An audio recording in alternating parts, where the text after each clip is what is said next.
한 주 잘 보내셨어요? 네, 환절기인데 감기 조심하시고 건강 잘 챙기셨으면 좋겠습니다. 오늘도 말씀 한 구절 같이 읽고 예배를 위해 기도했으면 좋겠는데요. 마태복음 28장 20절 뒷부분의 내용입니다. 우리 함께 같이 읽어볼까요? 시작. 볼지어다 내가 세상 끝날까지 너희와 항상 함께 있으리라 하시니라. 아멘. 예수님께서 부활하시고 그리고 승천하시며 제자들에게 약속하신 말씀입니다. 그런데 이 말씀 첫 구절에 가장 먼저 표현되어지는 것 볼지어다입니다. 앞에 제자를 삼고 세례를 주고 계속해서 그 말씀을 가르칠 것을 이야기하면서 제자들에게 말씀하실 것 볼지어다였습니다. 하나님의 함께하심을 너희가 볼지어다. 항상 함께하는 걸 볼지어다. 우리 부활하신 예수님께서 항상 우리와 함께하십니다. 믿으십니까? 그 항상 함께하시는 그 하나님을 느끼며 산다라는 것은 다른 것이 아니라 우리들의 삶 가운데 그 예수 그리스도를 조금씩 더 알아가는 것입니다. 그리고 신앙의 성숙이라는 것은 어떠한 놀라운 일들을 해가는 그 어떤 것보다 우리가 날이 가면 갈수록 내가 알고 있는 그 예수 그리스도, 그분을 신뢰할 수 있는 마음이 커지는 것, 그것이 진정한 믿음인 줄 믿습니다. 그래서 우리가 이 시간 좀 함께 같이 기도하며 나아갈 때 예배를 위해서 같이 기도하면서요, 먼저는 첫 번째, 하나님 오늘도 이 자리 가운데 나와 함께 하심을, 그리고 그 살아계신 하나님이 우리와 함께하고 계심을 느낄 수 있는 예배 될 수 있도록 좀 기도했으면 좋겠습니다. 그리고 두 번째, 같이 기도하실 때는 한 주간의 우리들의 삶을 되돌아보면서 우리 안에 있는 죄악들을 주님 앞에 고백하십시다. 그리고 성령님, 오늘도 우리들의 마음 가운데에 충만하게 함께하여 주셔서 항상 우리와 함께 하시는 그 하나님을 우리가 믿음의 눈으로 볼 수 있는 이 시간 되어질 수 있게 해달라고, 우리 이 시간 이 두 가지 기도 제목 가지고 함께 같이 기도하며 나아갔으면 좋겠습니다. 함께 기도하겠습니다. 살아계신 하나님 아버지, 감사합니다. 하나님, 오늘도 우리를 이곳 가운데 하나님 부르셔서 하나님 그 주님을 예배하고 찬양하며 나아갈 수 있게 하시니 감사합니다. 하나님, 우리가 보기를 원합니다. 부활하셔서 언제나 함께하고 계신 그 주님, 그 주님이 어떤 분인지 주님 우리가 보기를 원합니다. 또한 주님 알기를 원합니다.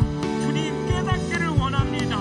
그래서 주님, 우리의 신앙이 우리가 무엇을 해야 되는 그것보다 우리들의 삶 가운데에 우리가 알고 있는 그 주님을 더욱더 신뢰함으로 더 깊이 주님을 안에 만나갈 수 있는 삶이 되어지게 하여 주시고, 하나님 오늘도 우리가 주님 앞에 나아가며 성령 하나님 우리들의 마음 가운데 초청하오니 주여 한 주간 우리들의 마음 가운데 있는 우리의 죄악들을 용서하여 주시고, 주님 우리 개개인의 마음 가운데 그 충만함으로 역사하여 주셔서 하나님 오늘도 이곳에 살아계셔서 역사하고 계시는 그 살아계신 하나님을 만나는 이 시간 되어질 수 있도록 성령 하나님 함께하여 주옵소서. 오 주님, 우리가 오늘도 주님을 갈망하며 나아갑니다. 오 성령 하나님 우리 가운데 역사하여 주셔서 우리의 신앙이 주님 안에서 더욱더 깊어지는 그 은혜가 있게 하여 주시옵소서.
계시기에 오늘도 우리는 예배합니다.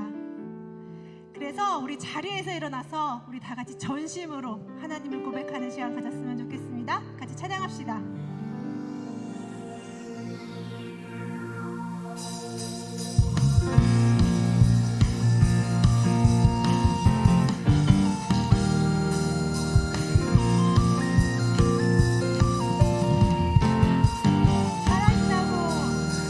살아있다고 느낄 수 있네. 날아갈 것만 같은 기분에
영원토록 나의 영혼에 나의 영혼에 그의 모혈이 나의 소리에 그의 사랑이 나의 손짓에 그의 영광이 영원토록 우리 안에 예수가 보입니다.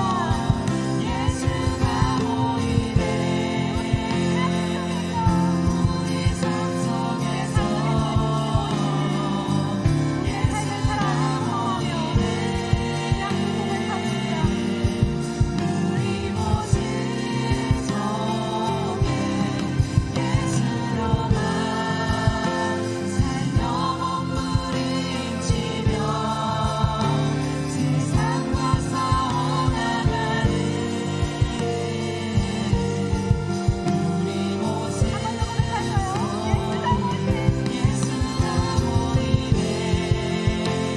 예수가 보이네 우리 삶 속에서 예수가 보이네 우리 모습 속에 예수로만 살 영혼 부림치며 세상과 싸워나가는 우리 우리 한 번 더 고백해봅시다. 예수가 보이네. 예수가 보이네 우리의 삶 속에서 우리 삶 속에서 예수가 보이네 우리 모습 속에 예수로만 살 영혼 부림치며 세상과 싸워나가는 우리 모습 속에 예수가 보이네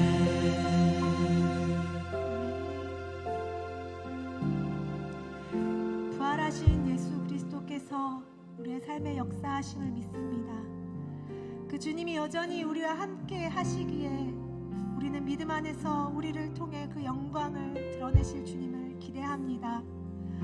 우리가 부활주의를 보내고 행복축제를 기다리는 이 기간, 우리 안에 계신 예수 그리스도를 통해 우리가 온전히 주님을 전하는 통로가 되길 원합니다. 그래서 우리 함께 이 시간 같이 기도할 것은요, 하나님, 그 예수 그리스도를 드러내는 삶을 다짐하는 우리 오늘의 예배가 되게 해주시옵소서. 전도의 사명을 붙들고 우리가 아닌 예수 그리스도가 드러나는 우리의 삶을 주님께서 빚어가 달라고 기도하실 때 주님의 이름 한번 바치고 같이 기도했으면 좋겠습니다. 주여, 부활하신 그 예수 그리스도가 우리의 삶 속에 역사하심을 믿습니다. 우리의 삶을 이끌어가신 그 주님이 오늘도 여기서, 내일도 여기서 우리를 이끄시기에 주님, 우리의 삶이 주님이 빚어내시기에 알라있는 주님이 되길 소망합니다. 주님이 말씀하시는 그곳 가운데서 주님이 말씀하시는 사명을 다하는 삶을 살기 위하여 우리가 더욱더 주님 앞에 설 수 있는 예배가 되게 하여 주시옵소서. 이 예배를 받으실 주님을 더욱더 기대하게 하여 주시옵소서. 우리의 모습 속에 주 예수 그리스도의 영광이 드러나게 하여 주시옵소서. 이 영광을 드러내는 삶을 살도록 다짐하는 오늘의 예배가 되게 하여 주시옵소서. 이 예배를 통해 영광 받으실 주님을 더욱더 기대합니다. 주님 인도하여 주시옵소서.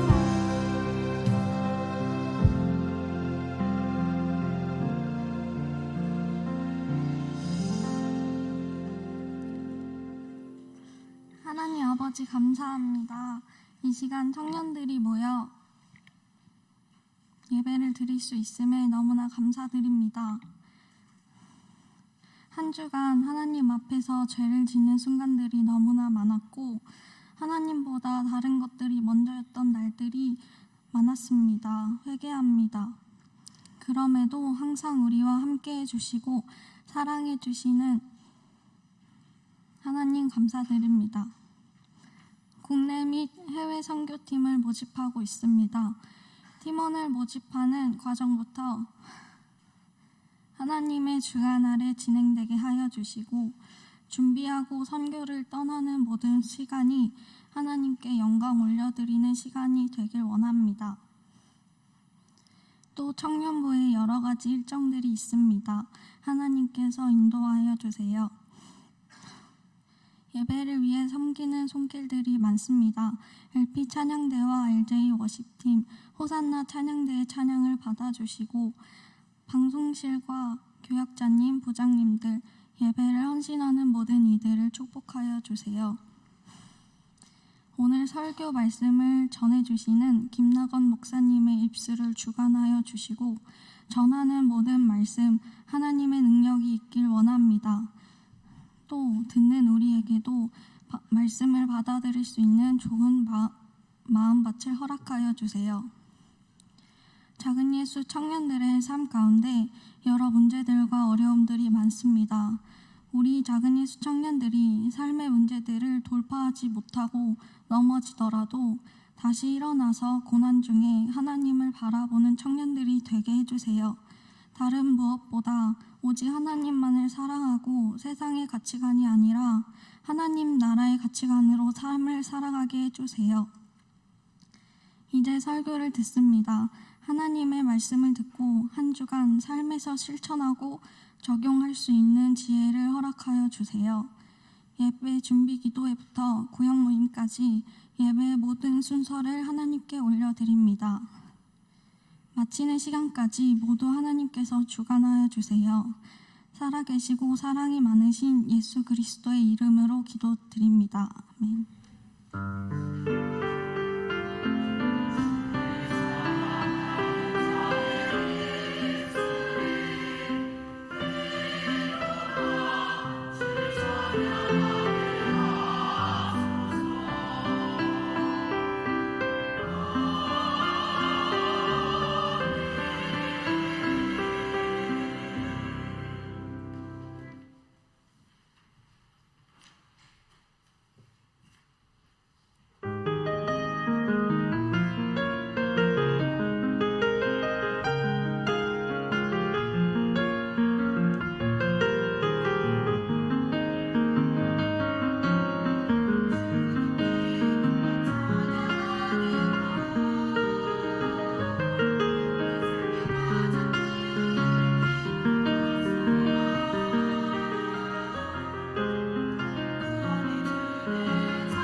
오히려 성김을 통해서 은혜를 받는다라는 생각을 더 많이 했어요.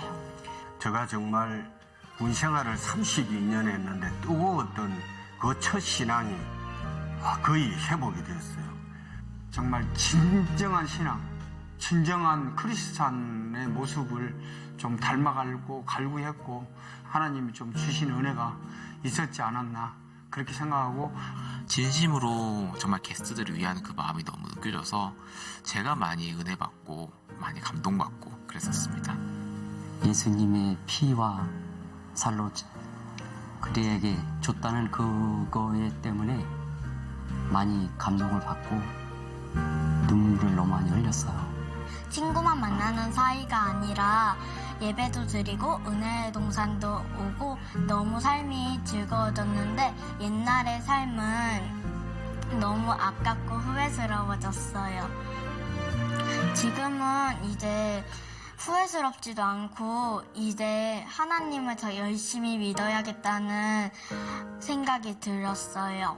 제 삶에 의해서 참여하면서도 느끼고 이제 설교 말씀 드리면서 느끼는 그 중에 가장 큰 게 감사함인 것 같아요. 그냥 성령님이 하라는 대로 한 거야. 그러시더라고요. 또 너무 은혜 받았어요. 세상에 내 편이 있구나.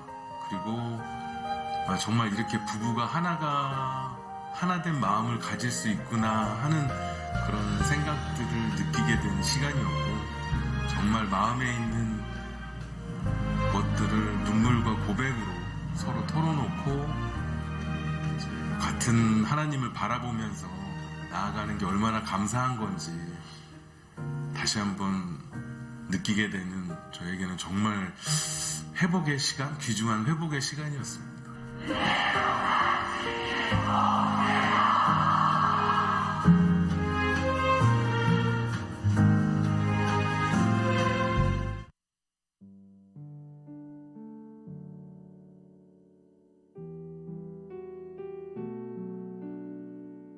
안녕하세요. 네, 안녕하세요. 여러분, 광고하기 전 시간입니다. 은혜동산 7기 꼭 오세요.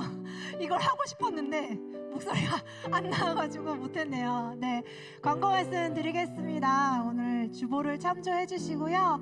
모바일 주보 같이 참조해 주시면 좋겠습니다. 다음 주일은요, 행복축제 전교인 총동원 주일로 드려집니다. 우리가 사순절 브레이크스루 하면서 잊고 있었던 한 가지가 있죠. 행복축제 기간이 계속 진행되고 있습니다. 다음 주일에 총동원 주일이고요. 다음 주일에 새로 오시는 분들에게는 소정의 선물을 드립니다. 많이 전도해 오시고 또 많이 권면하셔서 같이 예배 드릴 수 있는 시간 될 수 있었으면 좋겠습니다. 네, 두 번째 광고고요. 2023년 은평 국내외 학예 선교팀을 지난주부터 모집하고 있습니다. 뜨거운 관심과 사랑 너무너무 감사드리고요. 네, 이미 모집이 끝난 그 지역도 있더라고요. 네, 너무 감사하고요. 그래도 지역 한 군데 끝났다고 안 하는 거 아니니까 아직 신청 안 하신 분들 많이 관심 가져주셔서 해외와 국내 지역 함께 올 여름 뜨겁게 하나님께 나아갈 수 있는 시간이 될 수 있었으면 좋겠고요. 추가로 광고 한 가지 드리도록 하겠습니다. 23일 수요일 23일 주일 다음 주 주일이죠. 저희가 원래 22일까지 신청 기간이었는데 22일 신청 기간을 확인한 이후에 추가 모집이 있습니다. 23일 주일 오후 4시부터 4시 반 30분 동안 추가 모집을 진행할 예정이고요. 추가 인원은 작년 모집 인원을 파악한 후 최대 5명 이내로 신청이 가능합니다. 계속 기도하고 생각하고 있었던 분들은 그 시간을 통해서 추가로 추가로 신청하시면 될 것 같고요. 혹시 궁금한 점이 있거나 추가 안내사항이 필요하신 분들은 홈페이지나 리더나 교육자분들을 통해서 문의해 주시면 되겠습니다. 네, 지난주에 광고 드렸었는데요. 작은 예수 상반기 제자훈련을 신청받습니다. 신청 기간은 오늘 오후 6시부터 다음 주 주일 오후 6시까지입니다. 신청 방법은 구글 폼 통해 진행되고요. 주보에 있는 QR코드로 접속해 보시면 이미 관련된 정보들을 확인하실 수 있습니다. 광고가 많죠. 네, 다음 광고입니다. LP 찬양팀에서 일렉 기타 연주자를 모집합니다. 함께 예배를 준비하며 섬기길 원하시는 분은 김상영 목사님에게 연락 주시면 되겠습니다. 아까 광고 보셨듯이 제7기 은혜의 동산 게스트와 섬김이를 계속 모집하고 있고요. 등록비와 함께 1층 사무실로 신청해 주시면 신청 가능하시니까 1층 사무실로 연락 주시기 바랍니다. 가족 소식 전달해 드리도록 하겠습니다. 결혼 소식이 있습니다. 바울청 김요한 청년과 바울청 김정은 청년이 돌아오는 토요일 오후 4시 50분 루이비스 웨딩 중구점 18층 다산홀에서 결혼식이 있습니다. 주보에 오타가 났는데요. 교회 출발 시간은 오후 3시 50분입니다. 10시로 적혀 있어서 참고해 주셨으면 좋겠어요. 교회 출발은 오후 3시 50분입니다. 이 자리에 같이 계실 텐데요. 혼자 앉아 있죠. 네, 형제분은 지금 방송실에 계셔가지고 우리 자매만이라도 일어나서 같이 축복의 박수를. 네, 오, 축하합니다. 우리 정은이와 요한이 결혼식 많이 와주셔서 함께 축복해 주셨으면 좋겠습니다. 그리고 저희가 주보에 따로 작성하진 않았는데 또 축하할 사람이 한 명 더 있어서 제가 소개해드립니다. 우리 김나건 목사님께서 목사 안수 받으시고 저희가 축복을 안 했던 것 같아서 잠깐 일어나 주시면 네, 박수로 축복. 오늘 설교 기대합니다. 네, 우리 요한이와 정은이 커플 그리고 나건 목사님과 우리 여러분들을 위해서 축복하는 시간 가질까요? 주님 너를 항상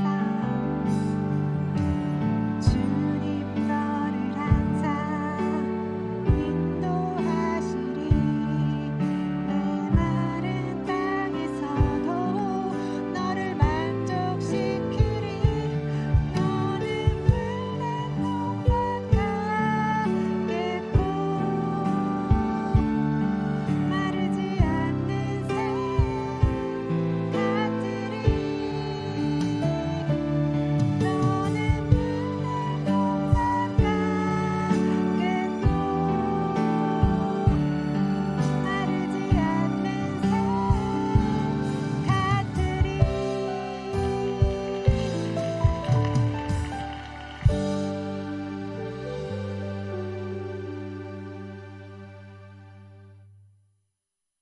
내려왔나 봐요. 네.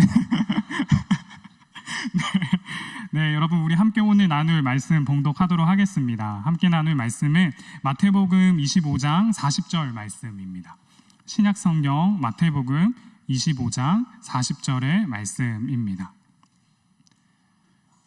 네, 우리 함께 한 목소리로 봉독하도록 하겠습니다. 시작. 임금이 대답하여 이르시되 내가 진실로 너희에게 이르노니 너희가 여기 내 형제 중에 지극히 작은 자 하나에게 한 것이 곧 내게 한 것이니라 하시고. 아멘.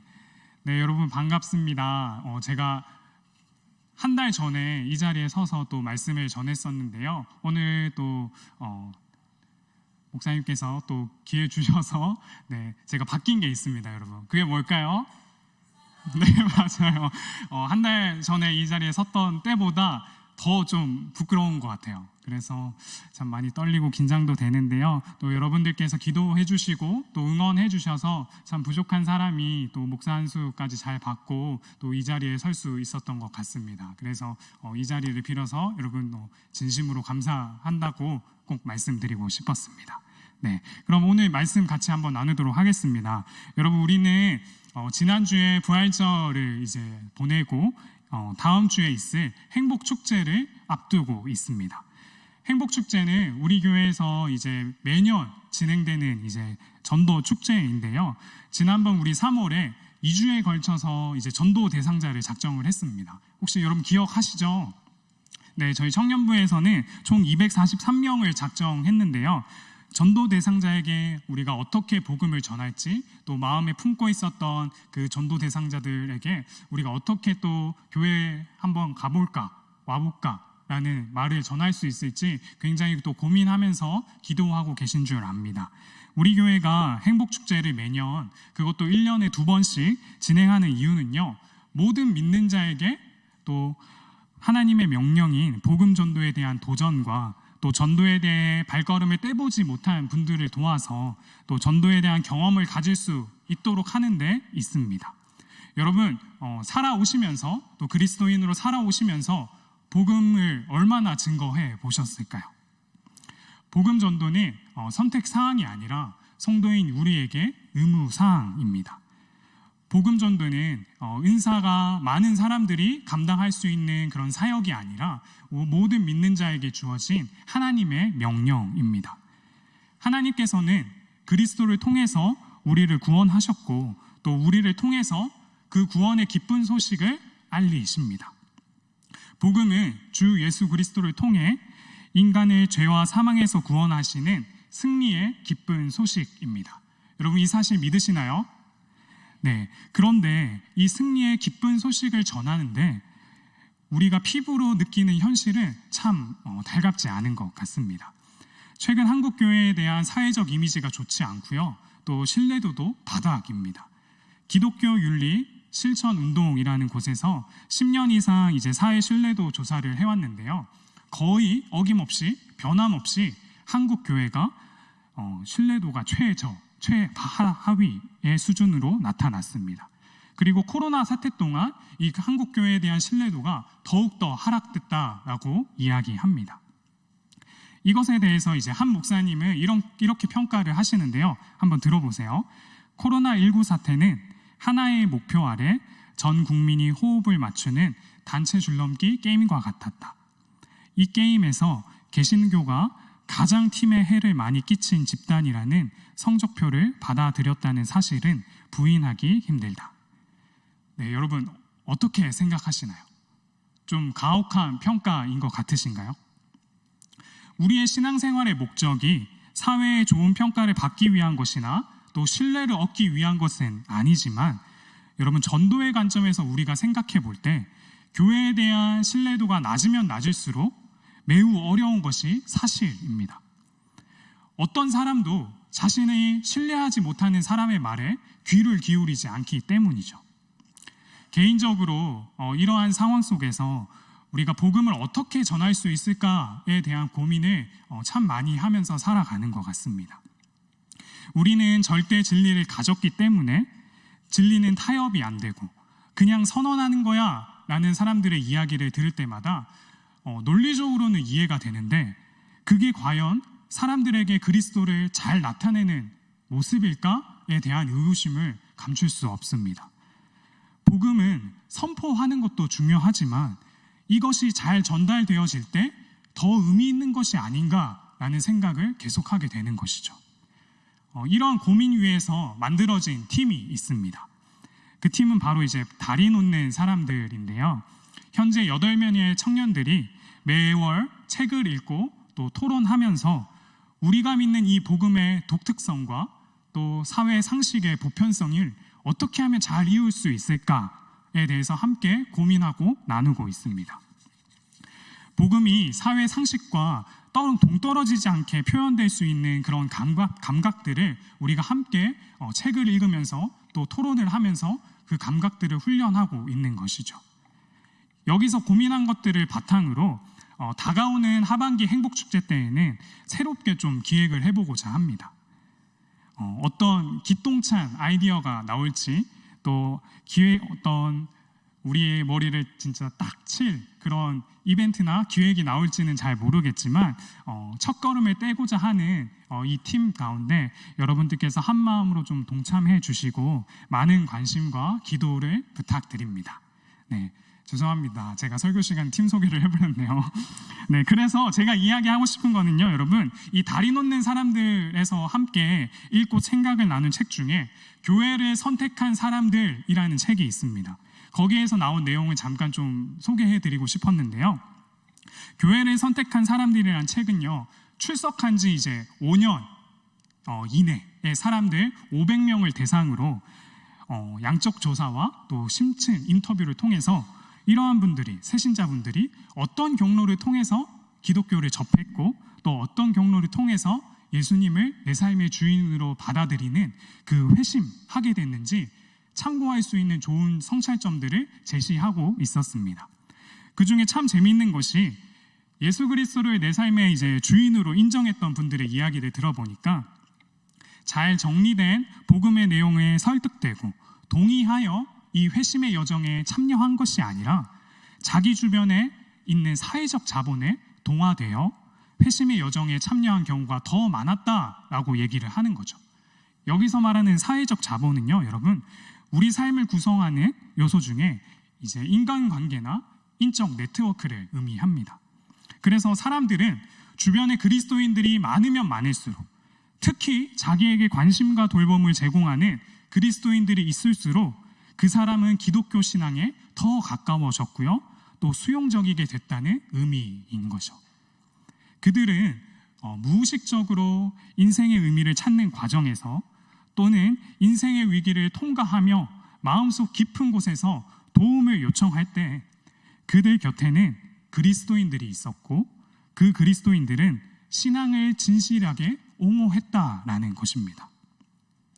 이들 그리스도인들은요, 여러분, 즉각적으로 또는 직접적으로 교회에 오라고 하는 권유를 하지는 않았지만 그들 곁에서 그들이 필요한 방식으로 신앙을 나타냈다라는 것입니다.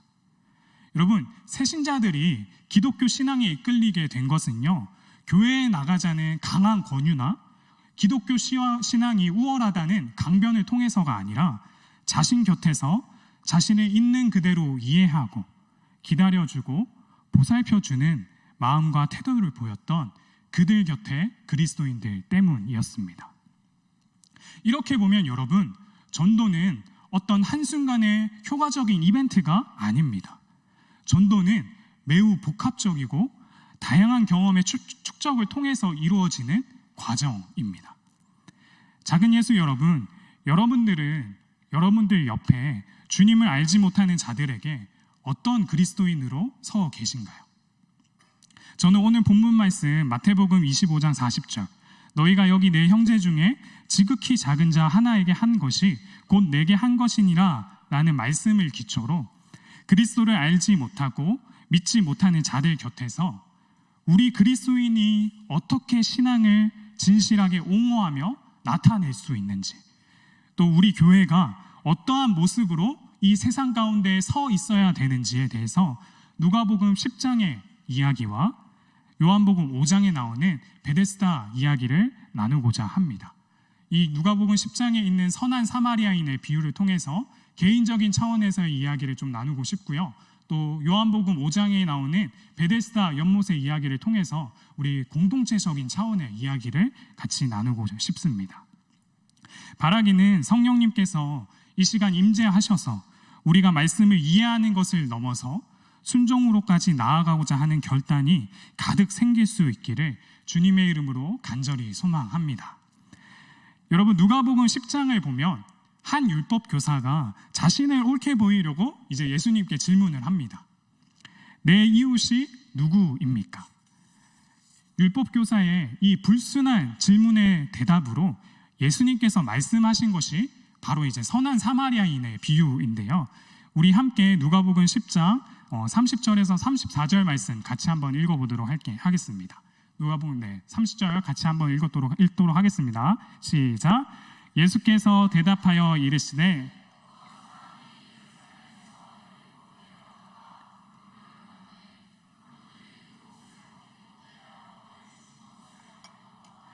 마침 한 제사장이 그 길로 내려가다가 또 이와 같이 어떤 사마리아 사람은 여행하는 중 거기 이르러 그를 보고 불쌍히 여겨 가까이 가서 기름과 자기 짐승에 태워 돌보아 주니라. 아멘. 감사합니다. 여러분, 여기 나오는 제사장과 레위인은 왜 공경에 처한 사람을 보고 피하여 지나쳤을까요? 첫째로 우리가 어렸을 때부터 들었던 해석은요, 귀찮다 혹은 무서웠다라는 겁니다. 그냥 이제 이기적이었다는 것이죠. 혹시 강도가 숨어서 또 다른 행인을 노리고 있을지 모르니 무섭고, 또 이런저런 이유로 귀찮은 일에 휘말리기 싫었기 때문에 보고 피하여 지나갔다라고 이야기를 합니다. 두 번째 해석은요, 여러분, 종교적, 사회적 고정관념 때문에라고 봅니다. 혹시 이 사람이 죽었는지 살았는지를 모르는데 내가 도와주려고 이 사람을 만졌다가 이 사람이 만약에 죽었으면 내가 그 시체를 만진 사람이 되기 때문에 부정한 사람이 된다라는 거죠. 구약 율법에 의하면 시체를 만진 사람은 더럽혀진다라고 말씀하고 있습니다. 그런데 여러분, 이 두 사람은 누구였죠? 제사장이랑 레위인이었습니다. 하나님을 섬기는, 또 제사를 섬기는 사람들이었다는 것이죠. 혹 더럽혀지면 제사에 참여할 수가 없습니다. 그래서 하나님을 위해서, 또 하나님을 잘 섬기기 위해서 자신이 더럽혀질 가능성이 조금이라도 있는 것에 조심했던 것이죠. 그래서 보고 피하여 지나갔다라고 말씀합니다.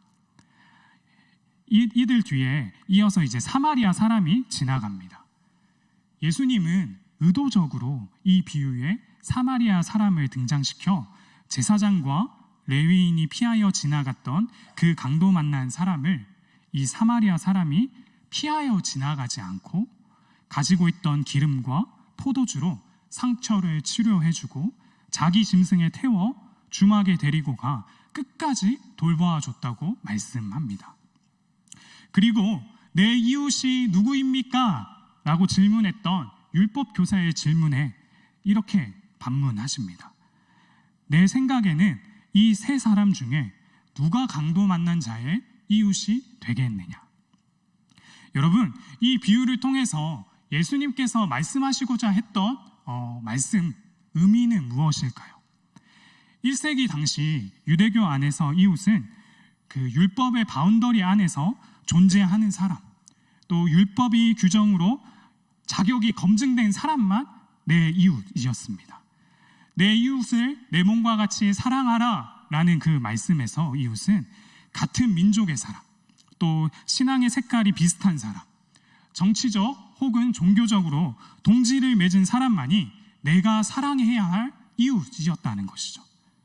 율법을 지킬 수 없는 그런 불가촉 천민들, 그리고 이방인들, 심지어 죄인들은 가까이 해서는 안 되고 접촉해서도 안 되고 사랑해야 할 이웃이 될 수 없었던 것입니다.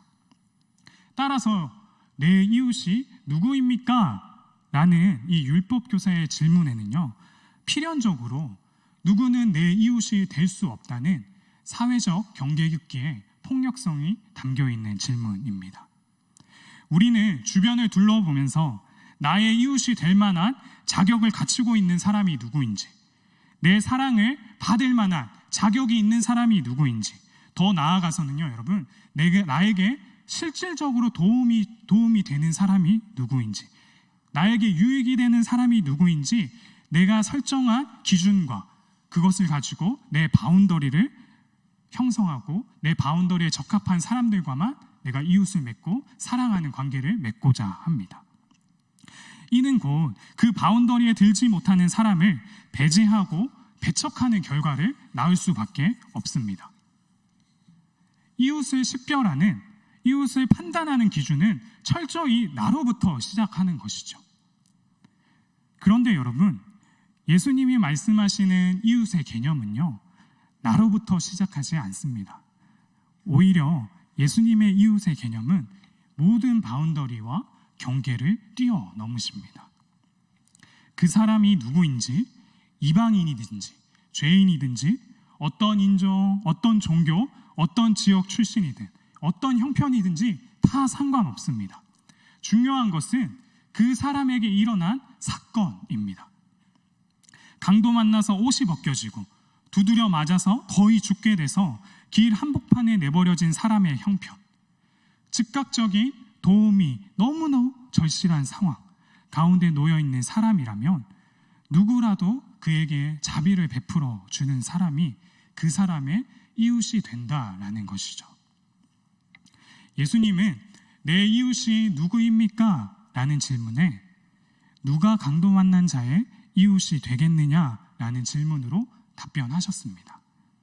이웃은 누구냐는 정적인 개념이 아니라 이웃은 되는 것이라는 역동적인 개념으로 설명하신 것이죠. 또한 내 이웃이 누구입니까? 라는 질문의 중심에는 누가 있죠, 여러분? 내가 있는 겁니다. 내가 질문의 중심에 있는 것이 바로 율법교사의 질문이었습니다. 그런데 예수님께서 물으신 질문은 누가 강도 만난 자의 이웃이 되겠느냐의 질문의 중심에는 바로 내가 아니라 강도 만난 자에게 있었습니다. 예수님은 내가 중심에 있는 질문 자체를 바꾸셔서 강도 만난 자, 도움이 필요한 자의 관점으로 질문을 바꾸어 주셨습니다. 사랑하는 작은 예수 여러분, 예수님께서는 그런 자기중심적인 질문을 우리가 탈피할 것을 요청하시면서 너는 누구에게 이웃이 되고 있느냐라는 질문으로 승화시키십니다. 이 말씀을 준비하면서 저 스스로 이 말씀에 순종하는 것이 참 쉽지 않다는 것을 느끼면서 좀 많이 힘들었습니다. 여러분, 확실히 우리가 사는 삶은 단순하지 않습니다. 누군가를 사랑하고자 하면 또 누군가를 도와주고자 하면 상처받기 쉽습니다. 또 뒤통수 맞기 쉽습니다. 그래서 우리는 자꾸 내 삶에 경계를 세우는지 모릅니다. 이 험악한 세상에서 어쩌면 나를 지키는 최선의 방편일 수도 있는 것이죠. 예수님의 이러한 요청은 세상 물정 모르는 사람의 이상처럼 느껴지기도 하더라고요. 그런데 하지만 여러분, 우리가 내가 만나고 싶은 사람만 만나고 거부하고 싶은 사람은 거부하고 내가 불편한 사람을 배제하면서 살아간다면 과연 그 삶이 건강한 삶이라고 우리가 얘기할 수 있는지 한번 고민해 봤으면 좋겠습니다. 모든 사람이 자기 중심으로 생각하고 자기 중심으로 행동하는 것에 익숙하고 그 익숙한 것을 편안하다라고 느끼는 것, 내가 편한 대로만 살아가는 것이 과연 건강한 삶의 모습인지 우리 한번 고민해 봤으면 좋겠습니다.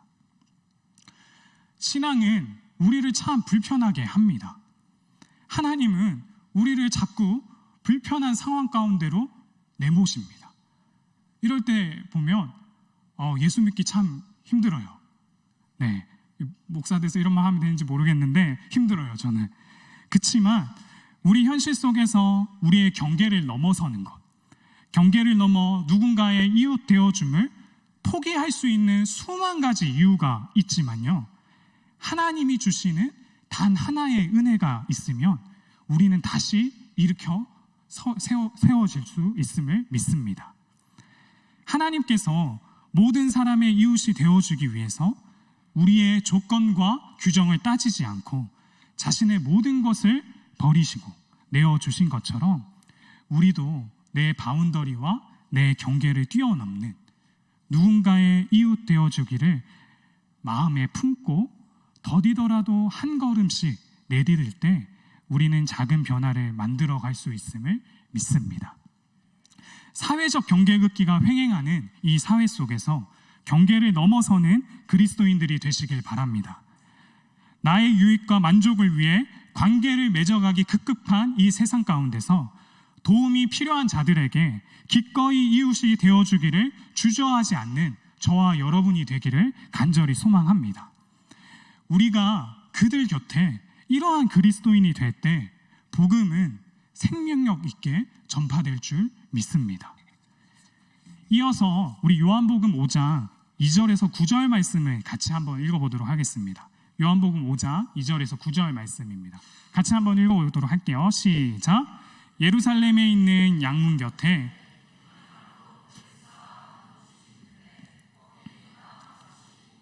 그 안에 많은 병자, 맹인, 다리 저는 사람,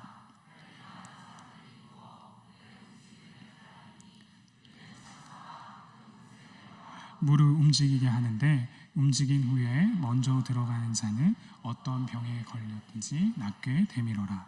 거기 38해 된 병자가 있더라. 예수께서 그 누운 것을 보시고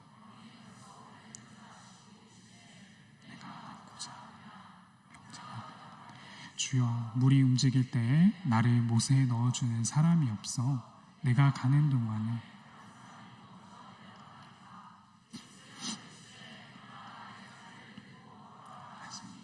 그 사람이 곧 나아서 자리를 들고 걸어가니라. 아멘. 예수님께서 유대인의 명절에 베데스다 연못가를 방문하셨습니다.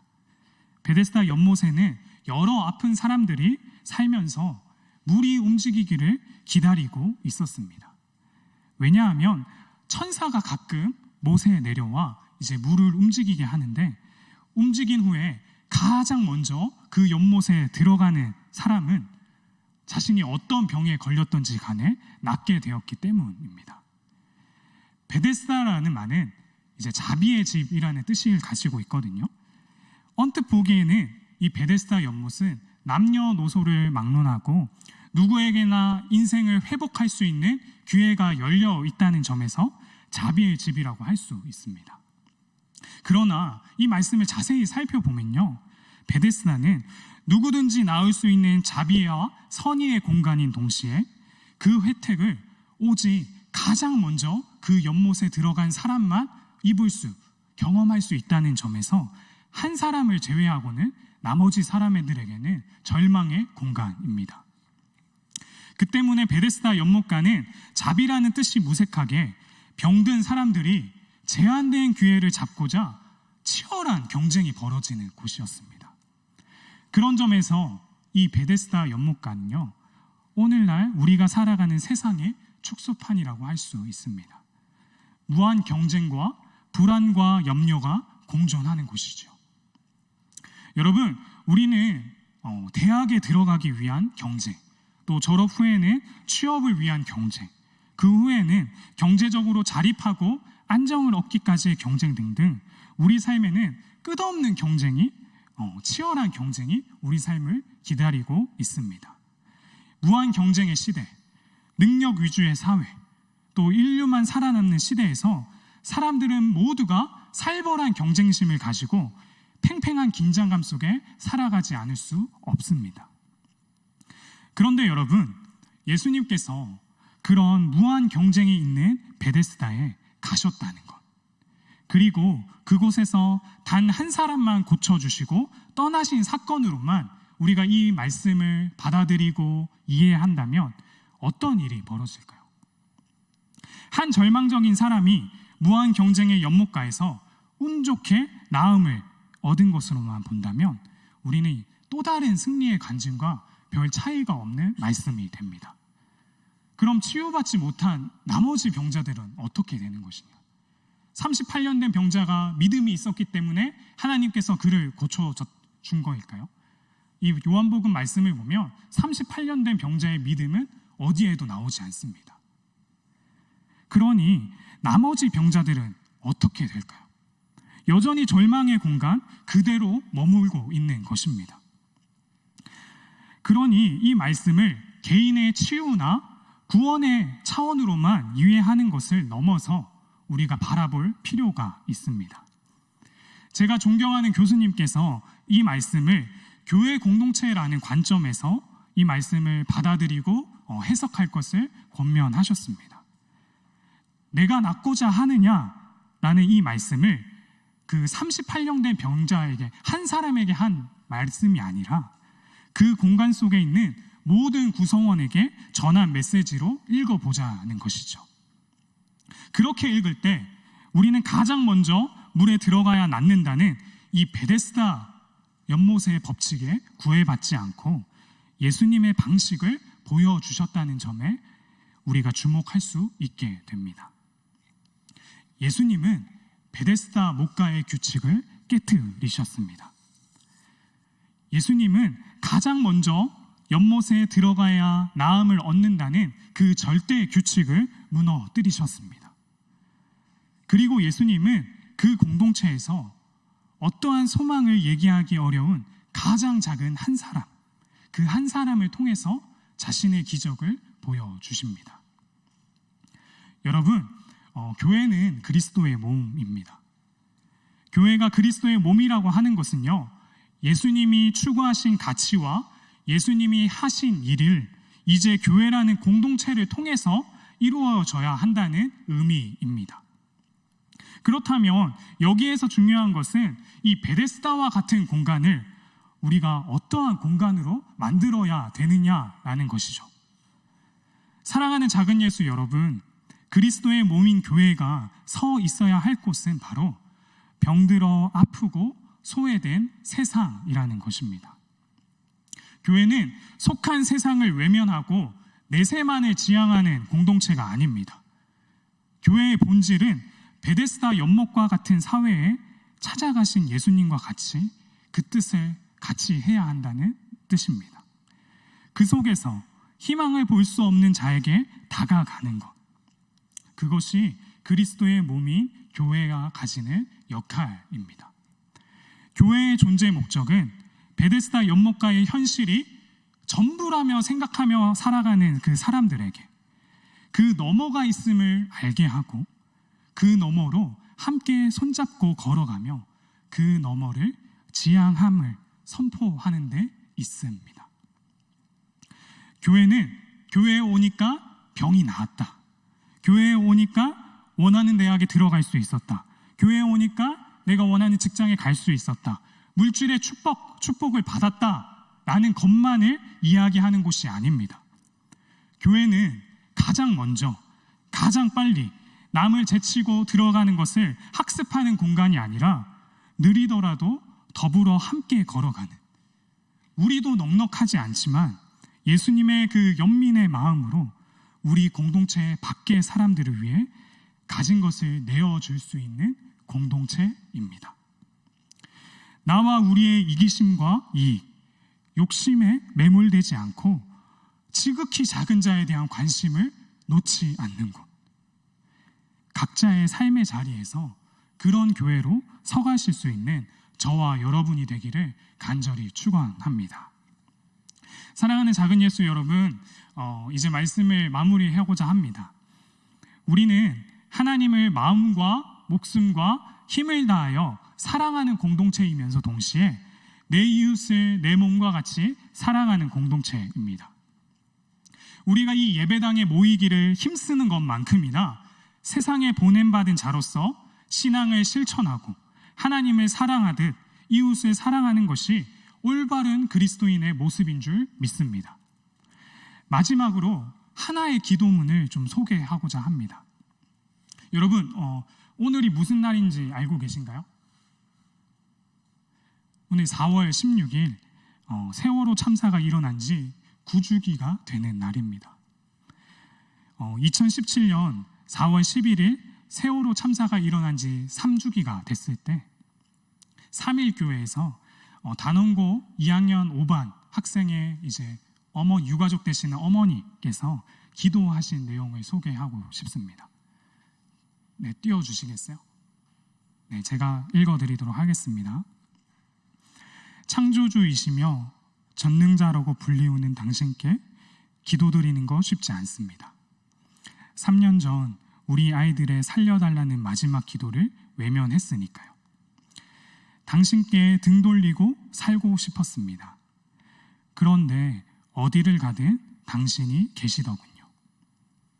더 이상 울 힘조차 없어 그저 멍하니 앉아 바다를 바라보던 팽목항에도 차가운 시멘트 바닥에서 하늘을 보며 잠을 청해야 했던 국회에도 내리쬐는 땡볕을 피할 그늘 하나 찾기 어려웠던 광화문에도 하수구 냄새에 시달려야 했던 청운동 사무소에도 침몰 지점이 바로 눈앞에 보이는 동거 차도에도 그리고 병든 몸을 이끌고 세월호가 누워있는 목포 신항에도 당신은 계셨습니다.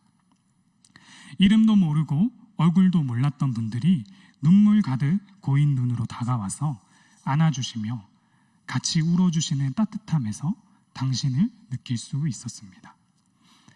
그때 우리 아이들이 살려달라고 당신께 기도할 때 그 기도 좀 들어주시지, 왜 우리 아이들이 없어진 지금 모르는 사람들을 통해 당신을 드러내시나요? 팽목항에서, 국회에서, 광화문에서, 청운동 사무소에서, 동거 차도에서, 목포 신항에서 만났던 당신을 닮은 사람들이 오늘 이곳에 가득합니다. 부디 이들에게 청결한 마음을 주셔서 당신을 보게 하시고 세미한 당신의 음성이 들려지게 하시옵소서. 예수님의 이름으로 기도드립니다. 아멘. 설교를 준비하면서 읽은 책 중에 사이에서라는 책이 있습니다.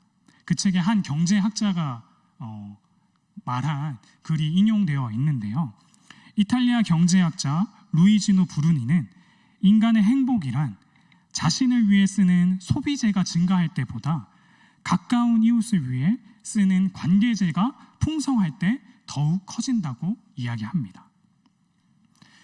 여러분, 하나님께서는 우리의 삶을 나를 위한 소비재로 쓰기보다는 내게 허락하신 사람들을 위한 관계재로 쓰고 싶어 하시는 것 같습니다. 그리스도인은 그 삶 가운데 진정한 기쁨이 있음을 누리고 고백하는 사람들입니다. 하나님은 나의 삶을 희생시키시는 분이 아니라 나의 삶을 더 풍성히 하시는 분임을 믿기 때문입니다. 이 믿음을 가지고 우리 함께 이 시간 찬양하고 또 기도하며 나아갔으면 좋겠습니다.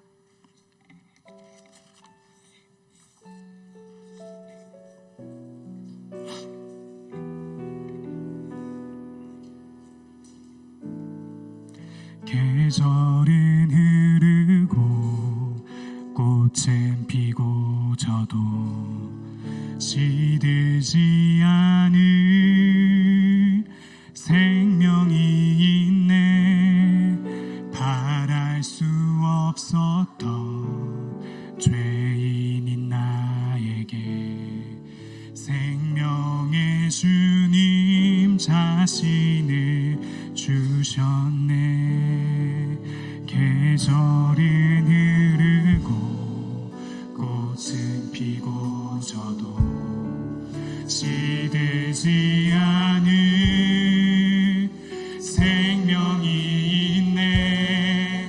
바랄 수 없었던 죄인 나에게 생명의 주님 자신을 주셨네. 나의 삶은 내 주 예수의 것이니 내 생명 다해 예수로 살리.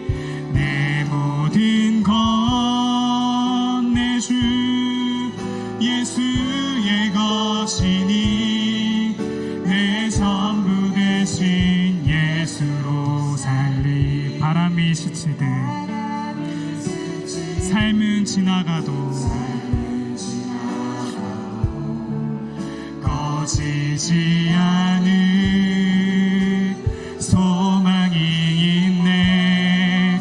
그 길을 떠나서 헤매는 자들이 주를 찾도록 우리 다시 한번 고백합시다. 바람이 스치듯 바람이 스치듯 삶은 지나가도 꺼지지 않을 소망이. 아멘. 그 길을 떠나서 헤매는 자들이 주를 찾도록 나 살기 원하네. 나의 삶은 내 주 예수의 것이니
합니다. 나의 삶은 내 주 예수의 것이지 내 생명 다해 예수로 살리 내 모든 것 내 주 예수의 것이니 내 전부 되신 예수로 삶의 작은 일에도 삶의 작은 일에도 그 마음을 알기 원하네 그 좁은 길로 가기 원해 나의 작음을 알고 그분의 크심을 알며 소망 그 깊은 길로 가기 원하네 저 높이 솟은 산이 되기보다 여기 오름직한 동산이 되기 내 가는 길만 비추기보다는 누군가의 비를 비춰준다며 내가 노래하듯이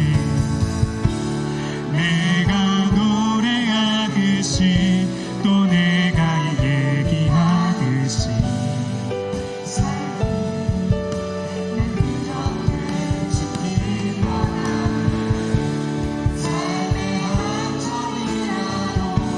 그분을 얻기 원하는 사랑 그 높은 길로 가기 원하네 그 좁은 길로 가기 원하네 그 좁은 길로 가기 원하네 그 깊은 길로 가기 원하네 그 깊은 길로 가기 원하네 이 시간 함께 우리 나눈 말씀을 기억하면서 기도하고 싶습니다. 사랑하는 작은 예수 여러분, 예수님은 내 이웃이 누구냐는 그 율법교사의 질문을 너는 누구에게 이웃이 되어주고 있느냐라는 질문으로 바꾸셨습니다. 이웃은 누구냐는 정적인 개념이 아니라 이웃은 되는 것이라는 역동적 개념이라고 말씀하십니다. 그 사람의 외모, 성격, 형편, 학벌이 우리의 이웃됨을 결정하는 것이 아니라 도움이 필요한 자들에게 이웃 되어주기를 늘 준비하고 살아가기를 바라는 주님의 음성에 우리 이 시간 순종하길 원한다고 함께 기도했으면 좋겠습니다. 그 말씀을 살아낼 힘과 용기를 달라고 우리가 함께 기도했으면 좋겠습니다. 나의 삶 가운데 이웃이 필요한 자들을 생각하면서 우리 주님의 이름 부르고 함께 통성으로 기도하며 나아가도록 하겠습니다. 주여, 주님 아버지 하나님, 내 삶 가운데 붙여준 많은 사람들과 아버지 영혼들을 이 시간 생각하며 주님의 말씀 앞에 나의 삶을 돌아보며 나아갑니다. 아버지 하나님, 오늘 말씀을 통해서 묵묵히 이웃 때문에 길을 걸어갔던 사마리아 사람처럼 아버지 나의 삶 가운데서 아버지 내가 경계지었던 수많은 경계들을 내려놓고 경계를 뛰어넘어 이웃을 돕기를 청하셨고 이웃 되어주기를 원하셨던 그 주님의 마음을 이 시간 우리가 깨닫고 이 시간 말씀을 붙잡고 기도하며 나아가오니 주님, 이 말씀을 살아낼 힘과 용기를 허락하여 주시옵소서. 살아낼 지혜를 부어 주시옵소서. 주님 아버지, 내 삶의 경계를 넘어서 살아가는 것이 두렵고 아버지 할 수 없는 것 같은 일이 처럼 느껴질 때가 너무나도 많이 있음을 고백합니다. 하지만 오늘 말씀을 통해서 그럼에도 불구하고 아버지 내 삶의 경계를 아버지 뛰어넘길 원하시는 그 주님의 부르심 앞에, 주님의 그 간절한 부탁 앞에 아버지 기꺼이 순종하며 나의 삶을 되기를 결단하는 우리 작은 예수 공동체 되길 소망합니다. 아버지 하나님, 이 시간을 통하여서 주의 성령께서 우리 마음을 좌정하여 주시고 우리의 마음을 움직여 주셔서 아버지 누군가의 경계 사랑을 받을 만한 자격이 있는 사람들만 우리가 관계 맺고 그들을 섬기는 것이 아니라 아버지 이웃되기 힘든 그 사람들까지도 아버지 그 도움이 필요한 자들에게까지도 내 경계를 뛰어넘어서 이웃 되어주기를 기꺼이 결단하고 순종하는 우리 작은 예수 공동체 모두가 될 수 있도록, 그리고 제가 될 수 있도록 아버지 이 시간 은혜를 내려 주시옵소서. 이웃 되어주기 힘든 수만 가지 이유가 우리에게 있지만 이웃 되어줄 수 있는 단 하나의 은혜가 있다면 그것이 가능함을 믿습니다. 아버지 우리 가운데 주님의 마음을 부어주시옵소서. 주님의 은혜를 부어주시옵소서. 주님의 삶을 살아가기로 결단하는 이 공동체 가운데 주의 영으로 충만하게 임재하여 주셔서 하나님의 뜻을 기꺼이 따라가기로 결단할 수 있는 아버지 우리 작은 예수 공동체가 될 수 있도록 주님 역사하시고 인도하여 주시옵소서. 아버지 주님 생각나게 하시는 그 사람들을 위해서 내 것을 기꺼이 내고 나아갈 수 있는 아버지 우리 작은 예수 공동체 될 수 있도록 주님 역사하시고 인도하여 주시옵소서. 다음으로 우리 공동체를 위해서 마지막으로 기도했으면 좋겠습니다. 하나님 아버지, 우리 작은 예수 공동체가 베데스다 연못가를 찾아가 지극히 작은 자를 살리셨던 주님처럼 냉혹한 현실 속에서 희망을 볼 수 없는 자에게 다가갈 수 있는 공동체가 되길 원합니다. 베데스다 연못가의 현실이 전부라며 생각하며 살아가는 자들에게 그 너머가 있음을 알게 하고 함께 걸어갈 수 있는 공동체가 되길 원합니다. 먼저 제가 그 진리를 경험하게 하시고 나와 우리의 이기심과 욕심에 매몰되지 않고 지극히 작은 자에 대한 관심을 놓치지 않도록 주님 인도하여 달라고, 그들 곁에서 진실하게 하나님 나라를 살아낼 수 있도록 나의 삶이 하나님의 영광을 나타내는 전시장이 되게 해달라고 우리 마지막으로 주님의 이름 한번 부르시고 함께 통성으로 기도하며 나아가도록 하겠습니다. 주여, 아버지 하나님, 이 세상 가운데 우리를 먼저 불러주시고 하나님의 은혜를 경험케 하시고 그 하나님 나라를 맛보아 살아가게 하신 주님의 은혜에 감사드립니다. 아버지 하나님, 오늘 우리가 나눴던 말씀처럼 이 냉혹한 현실과 가장 먼저 1등이 되기 위해서 수많은 경쟁과 능력만 추구해가는 그 긴장감 많은 이 세상 현실 속에서 우리 또한 거기서 1등하기 위해서 발버둥 치며 남을 짓밟으며 무시하며 아버지 사기치며 남을 이용하는 그런 삶이 아니라 다른 삶이 가능함을 아버지 이 세상 가운데 보여주는 공동체가 되길 원합니다. 예수 그리스도로 인해 완성되고 완성될 그 하나님 나라가 있음을 우리를 통해서 나타내고 드러나시길 원합니다. 아버지 이 세상 가운데 우리 교회가 그런 공동체가 되게 하시고 아버지 우리 가운데 주님을 알지 못하는 그 사람들 가운데 그 너머의 삶이 있음을, 다른 삶이 가능함을 우리가 나타내고 살아낼 수 있는 우리 작은 예수 공동체 한 사람 한 사람 그리고 제가 될 수 있도록 주님 은혜 내려주시고 우리의 그 결단 가운데 주님 신실하게 인도하여 주시옵소서. 주님 그들 곁에서 진실하게 하나님 나라를 살아내기 원합니다. 나의 삶이 하나님의 영광을 나타내는 주님의 영광의 전시장이 되길 원합니다. 그래서 나의 삶을 통해서 하나님이 정말 살아계시구나, 하나님 나라가 정말 실제하구나, 이 공동체는 정말 다르구나를 경험할 수 있는 아버지 우리 작은 예수 공동체가 될 수 있도록 주님 역사하시고 이 시간 기도하는 모든 청년들 한 사람 한 사람 삶을 주님 신실하게 붙드시고 인도하여 주시옵소서. 주님, 주님의 은혜를 구하며 나아가오니 주님 우리 통해서 주님을 일하시는 경험하고 살아계신 하나님을 깊이 만날 수 있는 우리의 삶과 작은 예수 모든 공동체가 될 수 있도록 주님 역사하시고 인도하여 주시옵소서. 주님 아버지,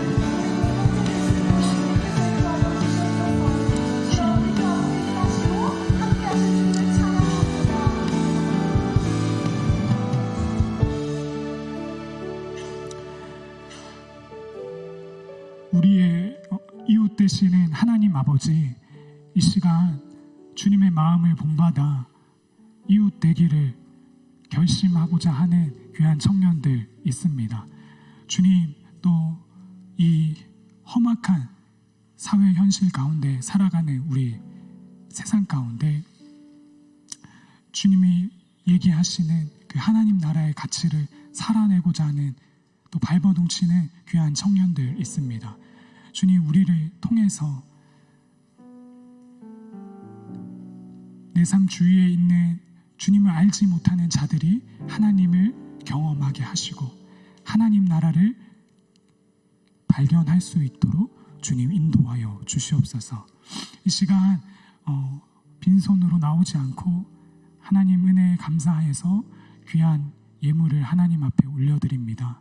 그 예물에 담긴 마음과 삶의 중심을 주님 기뻐 받아주시고 그들의 삶이 하나님이 원하시는, 하나님이 기뻐하시는 방향으로 삶이 일궈가질 수 있도록 주님께서 축복하시고 인도하여 주시옵소서. 그리고 이 예물이 쓰이는 곳곳마다 하나님의 영광만이 온전히 나타내어지기를 간절히 소원합니다. 이제는 우리 주 예수 그리스도의 은혜와 하나님 아버지의 극진하신 사랑하심과 성령님의 위로 교통 충만하심이 나의 삶을, 나의 욕심, 나의 이기심만을 채우기 위한 소비재로 쓰는 것이 아니라 내게 허락하신 사람들을 위해 기꺼이 이웃되기를 결단하고 베데스다 같은 현실 속에서 다른 사람이 가능함을 나타내고 살아내고자 하는 주의 모든 자녀들 머리 위에 지금으로부터 영원토록 함께 하시기를 간절히 축원하옵나이다. 아멘.